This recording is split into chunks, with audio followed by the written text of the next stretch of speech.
Hello,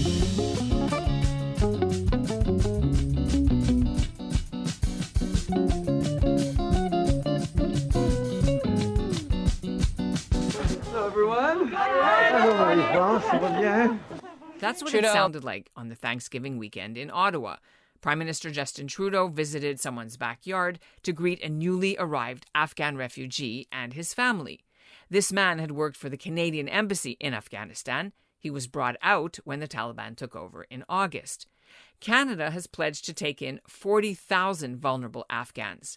So far, just 2,500 have made it here.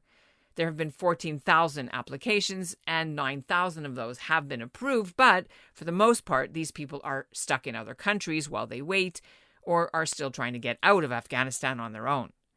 As we reported recently, there have been private efforts by international partners and the Canadian Jewish community to help get some of Afghanistan's women cyclists out, and other at-risk figures too. Canadian-Israeli businessman Sylvan Adams teamed up with some neighboring Arab countries and with Israel's largest relief agency, and he paid to charter 2 private planes, which helped get 2 groups out so far. The latest group arrived by plane in Albania on October 2nd.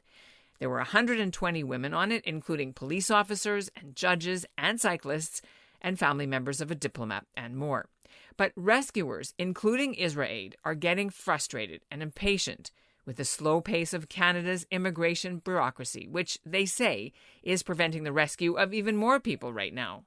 It's very concerning, I would say, because we've all been very inspired by the statements and by the amount of people that Canada committed to take. But I spoke to quite a few government officials in Canada and people from ambassadors, Canadian ambassadors who really want to help, but they really lack the clear strategy and the clear instruction from the ministry. I'm Ellen Besner, and this is what Jewish Canada sounds like for Thursday, October 14th, 2021. Welcome to the CJN Daily, sponsored by Metropia.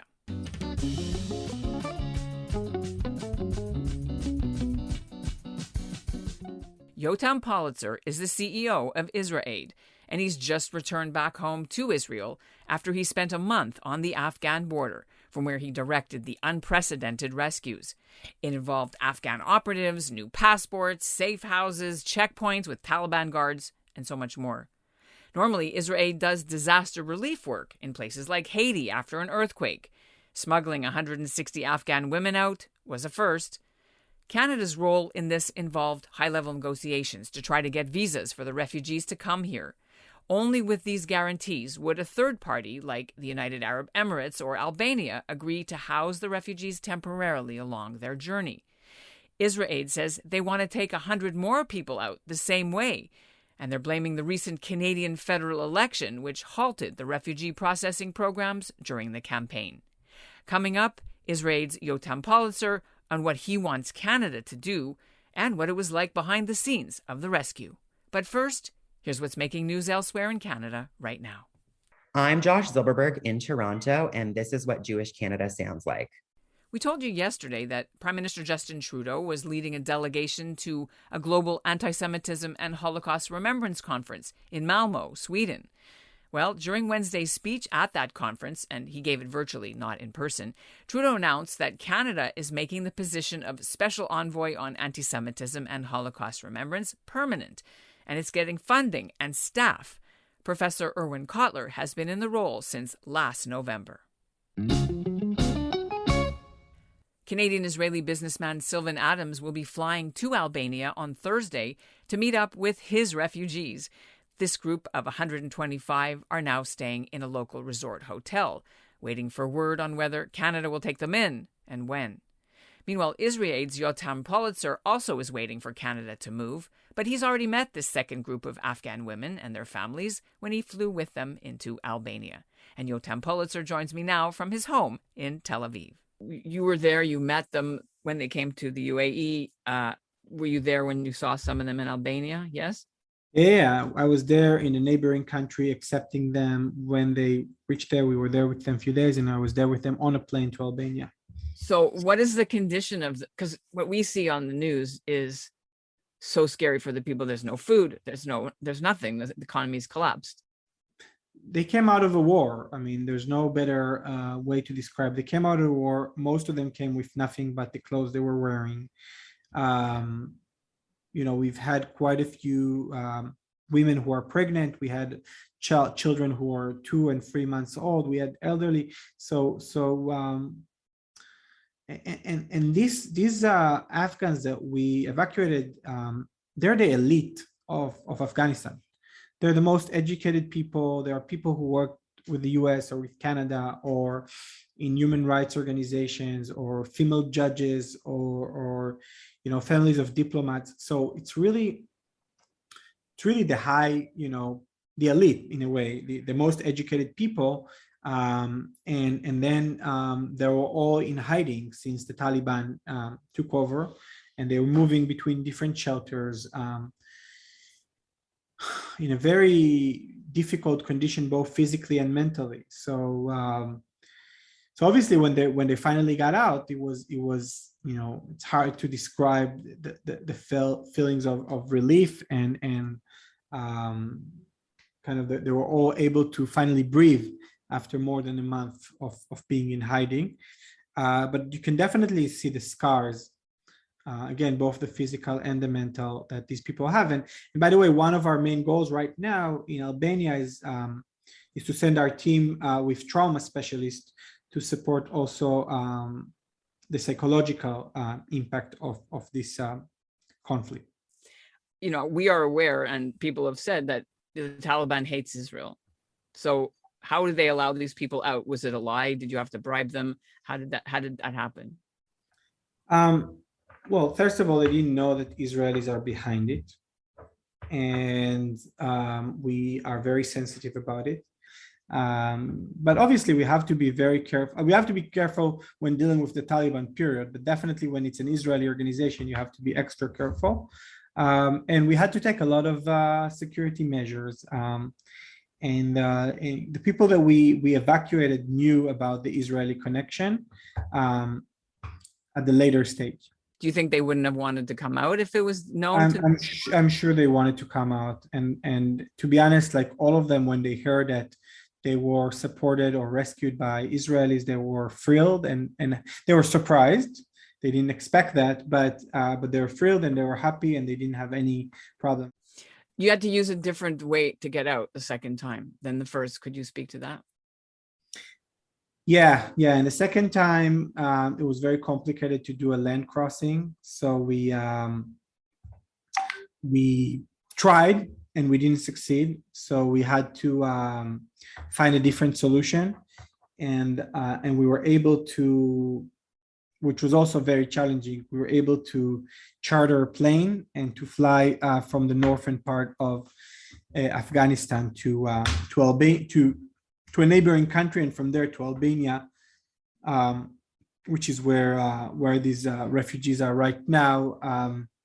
Again, just different set of challenges to fly because everyone needed passports. Not all of them had passports. We had to find a way to get them the passports, real passports actually, but it was again a complicated operation that required the support of some Afghan diplomats abroad to bring these people passports into Afghanistan so they can fly out. How much does it cost to charter a plane like that from the country where they chartered it? Depends. It depends. It ranges between $120,000 to $370,000, depending on where the plane is leaving from, depending on the size, but depending on the permits that you need. But now I want to ask you. Mentioned Canada. The Canadian government had an election in the middle of when Afghanistan was falling. Right. What impact, in your opinion, did that have on the speed or actually any of these operations that you were putting together? Look, I think with Canada, we got a very positive initial response from the government that, they understand that the people that we were evacuating were extremely vulnerable, and the government agreed to prioritize them in the process of resettlement. They cannot commit, obviously, but they can prioritize and expedite the process, which we know could take very long. But because of the election, a lot of these things were kind of, I would say, put on the side, and it's very concerning, I would say, because we've all been very inspired by the statements and by the amount of people that Canada committed to take. But I spoke to quite a few government officials in Canada and people from ambassadors, Canadian ambassadors who really want to help, but they really lack the clear strategy and the clear instruction from the ministry.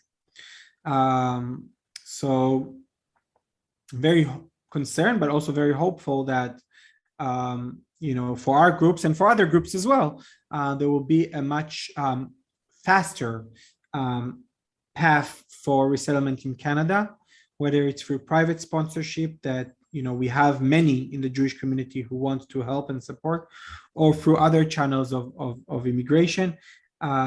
These people are extremely vulnerable, and I'm very concerned that they will be stuck in these refugee camps for years until the process will be finalized. It is concerning. On the other hand, they're out of Afghanistan. You're right. They're out of Afghanistan. These people that we extracted, we have more that we want to bring out. And we can't bring these others out until the first two groups that we have a clear path. So that's one of the challenges. What does that look like? What does that look like? That means we have almost 100 people that we want to take out that are connected actually to the last group, directly connected, by family or by others, and we can't take them out until these groups have, based on the other countries, and understandably so, these countries like the UAE, Albania, and many other, and few other countries who have been absorbing refugees from Afghanistan with the intention that would be for transit. These refugees, thousands of them are still in these countries without a clear date, to continue to Canada or to the US or to a few other countries. So I think that's a big challenge for these countries. They want to see that there's a movement there in order for them to allow other people to come. And that's what Jewish Canada sounds like for this episode of the CJN Daily, sponsored by Metropia. Integrity, community, quality, and customer care. If you're looking for something to do this weekend, don't forget to write to me and tell me why you should be interviewed on the CJN Daily. This is part of our contest to mark the 100th episode, which is coming up in a couple of weeks. My email address is ebessner@thecjn.ca. Meanwhile, the annual Mental Health Empowerment Day event is coming up Sunday, October 17th. It helps young people in the Jewish community. Therapist Leanne Matlow is the organizer. And we'll close today's episode with this clip from William Shatner, the Canadian actor who is now a space traveler for real. He completed his flight Wednesday on Jeff Bezos' suborbital spaceship, and he was overcome with emotion after he landed back on Earth. What you have given me is the most profound experience I can imagine. I'm so filled with emotion about what just happened. It's extraordinary.